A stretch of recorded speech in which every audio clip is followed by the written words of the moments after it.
Okay, so the first plantation that was, you were starting. It's only one plantation. It was cotton. When they break the ground, up with the tractors and stuff, because the ground is hard and stuff, and all that grass and stuff, you take the tractor and you cut the ground up, and turn all that grass stuff into the ground. So is that too bright? So make the ground rich. And then they plant the cotton seed. They set up rows and plant the cotton seed, and the cotton seed grows up. And then when they get about this high, you have to go along. Then you have to block it out. You have to block the cotton out, one hole, like that. So that means one hole length, which is like 6 inches apart. You have to block it out and leave like 2 or 3 stalks, like that. Leave like 2 or 3 stalks every time. Every block is about 2 or 3 stalks of cotton. You have to make sure you leave no more than 2 or 3 stalks of cotton, otherwise it'd be too much.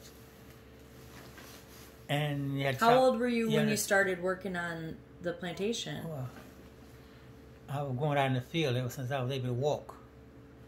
But I started chopping cotton when I was about 6 or 7. What did you do before when you were a baby, like to 6? I stayed in the field with my mother. What would you just stand there, or what? Like, what would you do? I would just stand there, well, just sit there, stand around out there in the field where she at, because we didn't have no trees. As the cotton grows up and got a little shorter, then I sit up under the cotton. Some of that cotton depends on what part of the ground it is. Like the buckshot dirt, which is real black. The cotton grows up real tall like this. And they'll eat the cotton bolls. You would eat them? You know what? You're like one of those people on TV that eat tissue. Have you ever seen those people? They have like weird addictions and they eat tissue. Yeah, listen, I know it sounds weird, but you eat the cotton bolls. They got a flower come on it, and then it's a little bit bud there, like the one that goes on the pecan tree. And then it grows a little big, and they get about the size of your thumb. Then it's just like sugar, sweet like sugar. Yeah. So we take the flower probably and dry it up, and it fell off. So then the bowl just constantly grow then. But by this size, they're sweet like sugar. And you just eat the cotton and the whole thing, except the green outside of it. You eat it. And so it grows on until it get big and big and big. I mean, fresh vegetables are delicious. Dry. You know, fresh fruits and vegetables are they're wonderful. Yeah, they are. And then a lot of time, what I was saying, it gets green, and it grows till it get a little big, by like that, and then it starts drying up, and then it starts popping open like that, and then it opens up like that, and then it got a whole bowl of white cotton there. You don't eat that part. You don't eat none of it. Once it passes the beginning, which was about like that, it gets the older it get, the rougher it get, and the most sweet then. And I just stood out. She didn't have no babysitter. She didn't have nobody to help. Nobody. So I would sit out there, and she would have me in a basket, sitting out there in the field, and then so I could walk. And then I would walk. Was she singing a lot? Huh? Singer. Did she sing a lot? Because I was thinking about, what do people do? Do they talk? Do they sing? Are they in silence? Like, what do people do when they're out there working hard like that? A lot of times they'd be singing, but I can't remember what she did. But I know she. What's your mom's name? Henrietta. But it wasn't on just her. See, you got truckloads of people. Yeah. How close together? What do you mean by that? When you're so let's say you're picking cotton, and let's say you were in a basket right here. So we're chopping cotton. Chopping cotton. Yeah. So like, how close would people? If I was your mom and you were in a basket right here, how close are the other people? Okay, those rows of cotton. Those rows, the tractor set up. Each tractor carried like 8 rows, and each row is like, okay, this is a row of cotton here. You got that wide, and then this way here, you got that much space right here, where you can walk before you do the other row. before the other road. The other road is same side. So it's like a big row, and then there's like a walkway in between, almost. Yeah. So the tractor can drive down. And how many people work per row? One. And then. Does your back face another person? Well, it all depends on if you right or left. It all depends. But there's still that space. But there's still that space behind me, right? Like if this actual was the row, is that how big a row would be? It's like this table, this counter. Only about like this size, this wide. Oh, so a row is like about 2 feet, 2.5 feet. Yeah, about something like that. And then you got about 2 feet here. The 2 feet's only in between. Yeah. So you had to be enough room so the tractor can drive down without breaking, about tearing up the cotton. And then you said they grow about this high? No. It all depends on it depends on a lot of things. It depends on what part of the ground is not always flat. Okay. Some of the grounds are flat, look like almost sand, but it's not sand. It's just light like that. And then some of it real black like this. The walls are real black like this. It's real rich. Cotton in this area because water stays down, but the water hangs in there more than the rest of the part, right? It's like drained back down to that area. And that cotton in that area is so rich, it will grow real high. It'll be over your head. You can't even see nobody on the other side of you, you know. And it's green. You got to be wide. How do you pick it at the top then? How do you pick it at the top then? Wait a minute. You're going too far. Oh, okay. It's green. And when you chopping the weeds out of it, you chop the weeds from the time you get here until the cotton get dry and get ready to start picking it. But it grows up high like this, right? And it's green, and then it dries like that. And when you pick it, you standing up and you picking it. You're picking it, and it all depends on what area. In this area, it's real high. It grows real high because it's real rich down there because water stays down there a lot. And if it go up to where the ground is level at, it won't get that high because it don't have as much water to make it grow. Because the sun is so hot, it dries the dirt. The dirt gets so hard. In the backyard here, it's awful. It don't get no moisture in it. The sun takes all the moisture out of the ground, right? So it gets hard as a rock. So the cotton can't grow. No, it can't grow high. So instead of it growing high like that, it might grow this high, like that, right? That's how high it will go. But the more closer you get to here, the higher the cotton will grow. So then it's green all this time. It's green. Okay, then when it started turning dark, it started drying up. Then it kind of started opening up. Then you got a tall bush there with all these bowls of cotton on it. Then you got to pick all these bowls of cotton, pick all this cotton out of these bowls with your hand like that. And at the end of each one of those bowls, it got a real sharp thing like a thorn. And if you ain't catch it right like this to pull it out, those thorns sticks under your fingernails. Do you wear gloves or anything? You can't wear no gloves. You're picking the cotton. Yeah. No. Why not? Because you can't get the cotton. You can't get your hand between those little buds like that. Gotcha. The buds about this wide, and the cotton this is full of cotton, and you can't get your hand down there to get all of it out. So it sounds like is it good to have smaller hands or bigger hands? Smaller hand. It's good to have smaller hand. You can't get the cotton out there if you got gloves on. But when you cheat, the way you cheat is you just grab it and break it down like that, and you break some of the buds off, and then you wrap it in the cotton and stick it in your bag in your sack so they can't see it. And that's where you would cheat when you're doing that. And what's the point of having it in your pocket just to use it at home? You don't put it in your pocket. Oh, I thought you said you put it in the pocket. I thought you said you twist it. You dragging a sack behind you, which is it's 12 feet long. You dragging a sack behind you, it's 12 feet long, and you had to fill that sack up. And by the time you get it filled up, if you pack it properly, you have about 100 pounds in there or more. And then when you get filled up, you have to throw it on your back, and then carry it to a trailer. Walk to a trailer. I don't know depending on how far it is. and they had to weigh it on a scale, put it on a scale, hang it up on a scale, because at the end of the sack, one end of the sack, they got a hole on it like this, so it goes on, so it go on a hook on the scale like that, and then the other was a scrap that goes down your neck, comes down here, you take that and wrap it around there, and then you turn it loose on the scale and it'll tell you how much you got in there.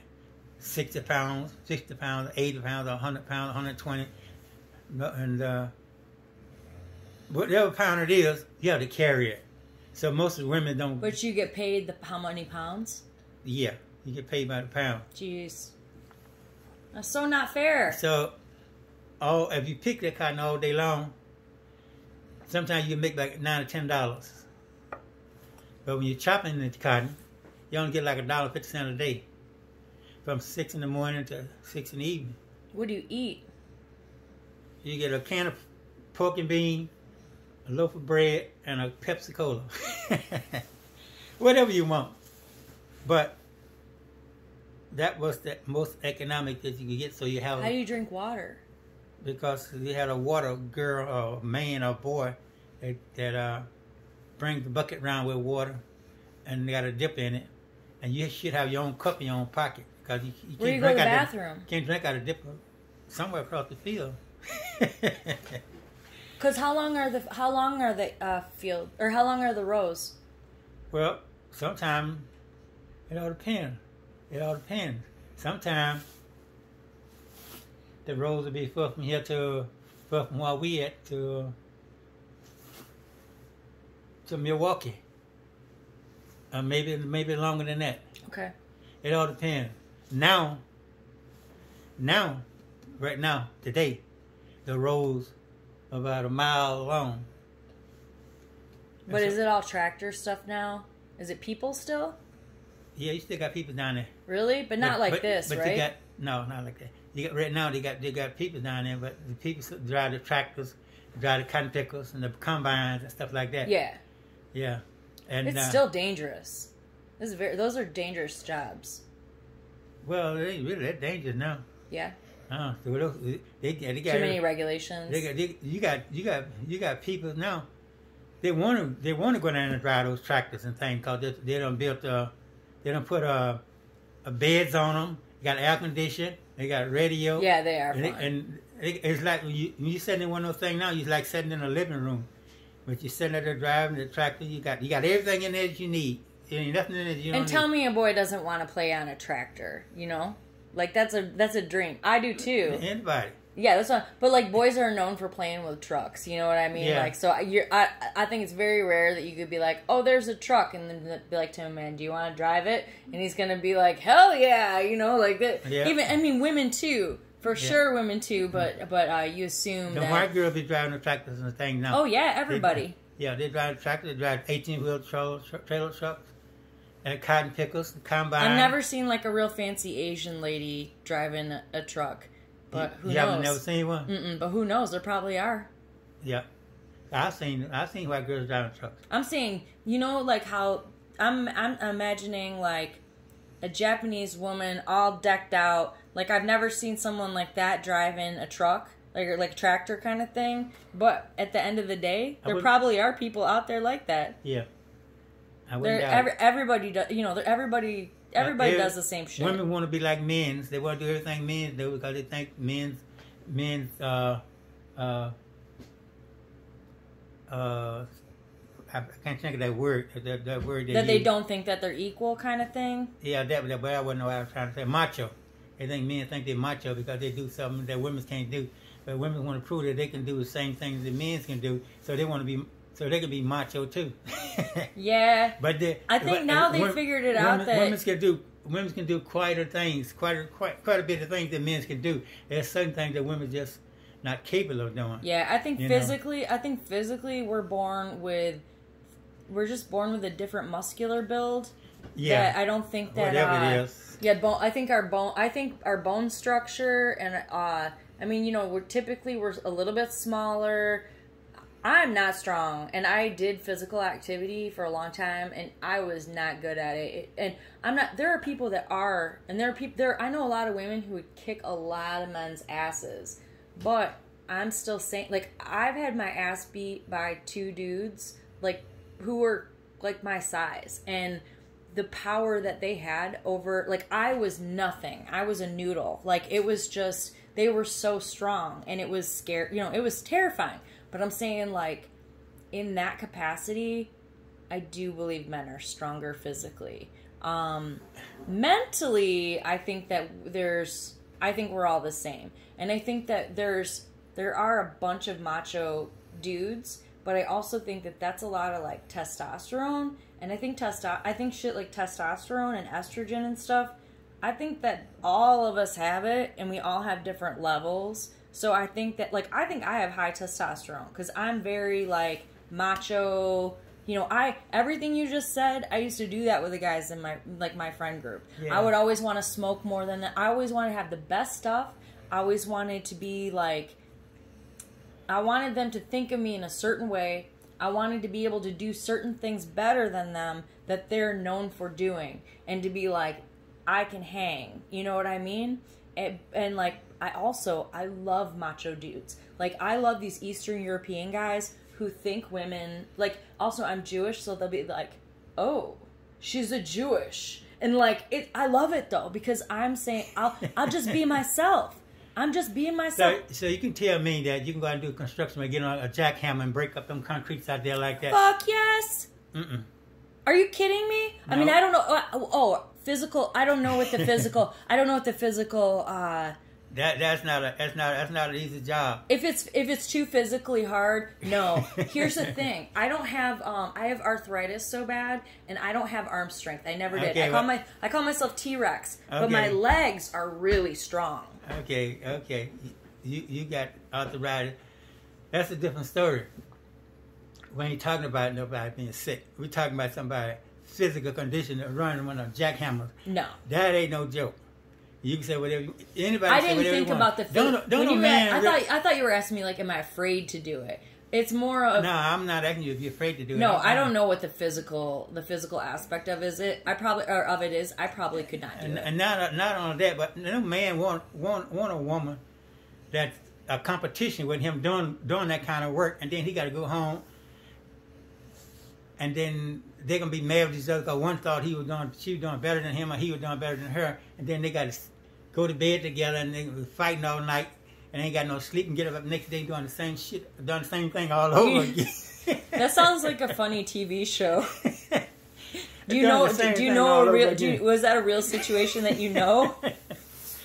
I know it happened. I seen that. I used to work for the city.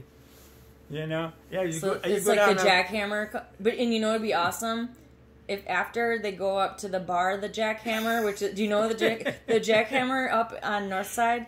It's a gay bar, and they have, like, in the basement, like, a dungeon, and, like, there's all kinds of crazy sex act. I've gone down there in the day. Women aren't allowed down there, but it's like, but this is a long time ago. Women's not allowed down there. Who had a sex? Because it's a gay club, and so it's all like leather daddies and like all this stuff. So I was teased, and I was saying if it was like a TV show or something. You got your couple, this jackhammer couple that's always in competition with each other all day long. And then I'm saying, like, they let off some steam. Even if they're straight, they go up to this, like, crazy leather bar every night. And they hang out at the leather bar. And then they go home and get in a drunk fight and go, and start the day over again. But I was just teasing. I was just throwing it in just because I know we used to go up there. And we used to buy cocaine from a guy named Jesus. Like, that was... decades ago. I never seen anything like that. The only thing I was seeing was on TV or on YouTube. But otherwise, I never seen anything like that in person. So, I've seen a lot of crazy shit. I've hung out with a lot of really interesting people. I'm assuming that anything that you see on TV or on YouTube, it has happened in life. That's my assumption. Can I tell you the craziest thing I ever saw? Yeah. Well, I mean, one of them. I went to New Orleans. It was Mardi Gras weekend.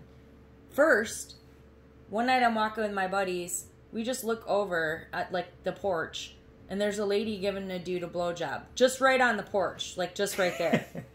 I was like, whoa! On one of the days, it was Fat Tuesday. We were in a cafe, and it was like, it was very nice weather. So it was an open cafe where you could see outside, and it was on Bourbon Street. a convertible car, I guess, because it was like top down, went by, and it was like leather daddies. So basically, they were, you know, wearing lots of leather, wearing chaps, ass out. You know, it was like covering their stuff, but ass out. There's 2 people in the front. I don't even know how this went. And then there's another dude who's like up on the seat holding the windshield, and the guy behind him is eating his ass out as they're driving down Bourbon Street in the middle of the day. It's like parades and shit. And that's what was happening. They were gay or something? Oh, yes. Very much so. But he is face in his ass on the main street during the day, 2 o'clock in the afternoon. They were just putting on a show. Oh, yeah. It was parade. Everyone's dressed up. So for Mardi Gras, everyone dresses up in these extravagant costumes. I mean, it was amazing. It was so cool. I never seen anything like that. I never seen any kind of Mardi Gras from that. I will show you pictures. I have pictures. I'll show you some pictures sometime of just craziness. But yeah, the rim job down Bourbon Street, that's one of the craziest things I've ever seen in my life. Ever. The dungeon was really interesting. I also know there are these gay sex clubs that like Steamworks. I think it's very unfair because I think they should have this. Well, maybe they do. They probably do somewhere. Anyway, you have a card, okay? You pay, like, maybe, I don't know how much you pay for a card. $20? I don't know, okay? I don't know how much it is. $10, like a membership card. I guess you put money on it. I think you have to wear No, I think you might have to take off some clothes. Like, you might have to go down to your underwear. I'm not really sure. Like, I'm not really positive. I've never been. This is from, you know, like, gay friends of mine describing it to me. So, I might be getting information wrong. But how it was described to me, this is a very tall building on Belmont. No, not on Belmont. I'm sorry. It's on a, Sheridan?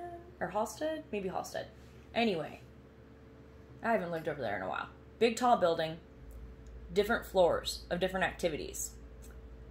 Glory holes. They have a wall with just holes, so you just stick your dick in the hole.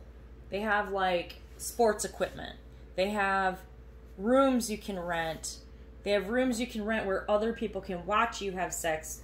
They have, like, everything, okay? Everything. It's open all the time! Can you imagine if straight people, like, I don't know anything like that for straight people. There might, I'm sure there is. There's got to be. But, what the hell? However, I will say, I did have a couple friends get HIV because they were being very reckless. I don't think they would have to, I think if they were used protection and whatnot, they wouldn't have. And I also think that medication has changed so much since, you know, like, do you know it's actually, like, curable now? It is. I haven't heard anything about it. It is. The AIDS is curable now. They have medication that can completely reverse it, and you can be completely healthy. They have medication you can take. You can have a partner, and they'll never get it. It's cured now. I didn't know it was. I went to like a children's teenagers, seminar kind of thing. And I said something, and they were like, "Oh no, like you're wrong. You didn't, you don't know that's not the same." And I was like, "Ooh, that's kind of cool." But I had quite a few friends get HIV in like the early 2000s ish, and all this medication came out, and like they really, it was all about being healthy and taking the medication. And once they did, they all got healthy, and it was fine. I think that there's probably a lot more people out there that have it that don't know, because it's a real, like, honestly, I think a lot of people got it. I think a lot of straight people wouldn't admit it. Like, I really feel like that's something people would hide. That's kind of a way that people, like, good people can be sneaky. You know what I mean? Where, like, because everybody has good and evil in them, and sometimes we don't know where it comes out. But that's something that, like, if you're so embarrassed where you don't, and if you don't care about yourself really, or if you care about yourself too much. Else. Yeah, if you care about yourself too much that you don't think about anybody else. Oh my gosh, one of my friends that has HIV, someone gave it to him knowing he had it. And I told you, I got an STD from somebody that gave it to me on purpose. I don't understand. But that guy's fucking crazy. Like, really, like, he's literally, he's schizophrenic, and he's scary. I misread him. I was young. I didn't, I just didn't, I didn't pay attention to I saw the signs, and I thought, instead of accepting that he was a bad person, I created a story for myself, making him into a good person. And he's not. He was bad. But that's okay. I was young.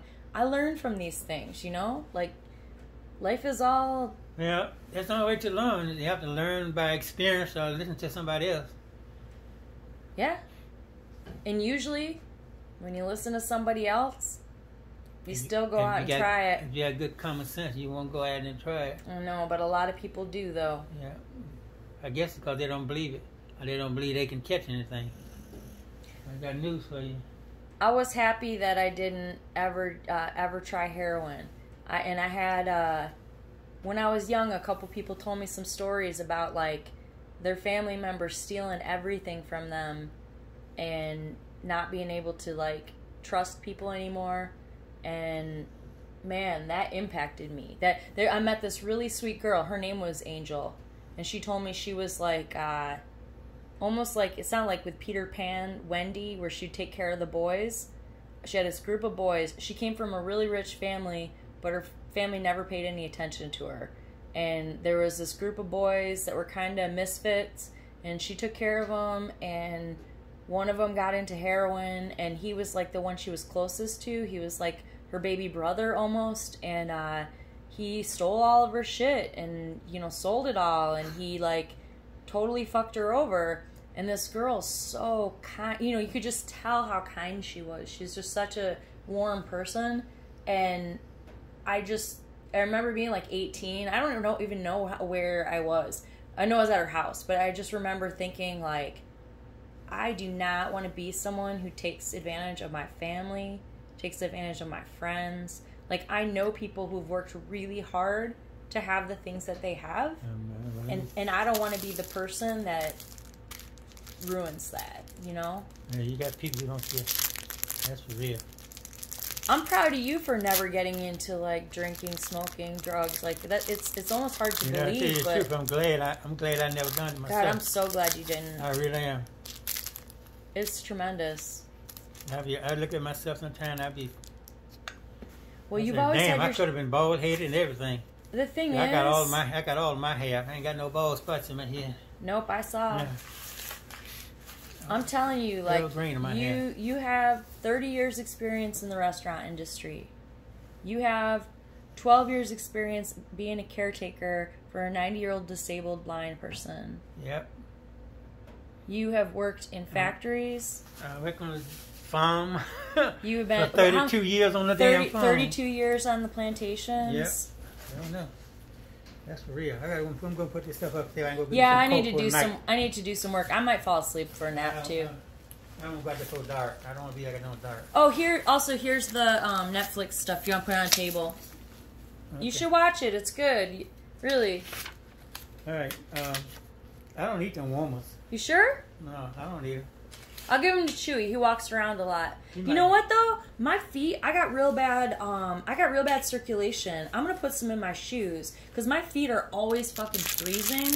Really? And yeah, I'm afraid of diabetes. I don't have diabetes. They test me for all that stuff, and I never have it. But I'm always afraid my feet are cold all the time, and like, so that's what I'm saying. I think I have some kind of immune thing. We just don't know what it is. I might have to stop eating gluten. Does it feel like you got a package in there, or you feel like liquid? There's 2 hand warmers in here, so what I'm going to do, I'm going to use them both. I'm going to put them in my shoes. It says, do not open... So basically, once you're ready to use it, you open it up, and then you shake it, and then you put it in... It heats up in about 15 minutes to a half hour. Right. And if it gets too cold, you expose warmer to the air, and you shake it. And then you just throw it in the garbage. Okay. I gotta go up and put this stuff. All right, no problem. Hey, and anytime if I'm like yakking your ear off, you can always like tell me you want to go upstairs. I will never be offended. Sounds good. And it I don't know if Dominique's coming today or tomorrow, but like I said, you'll love her. She's a wonderful person. All right. And she's been through stuff. You know, she's been through it. Yeah. Oh yeah. She's so, for her age especially. Whew,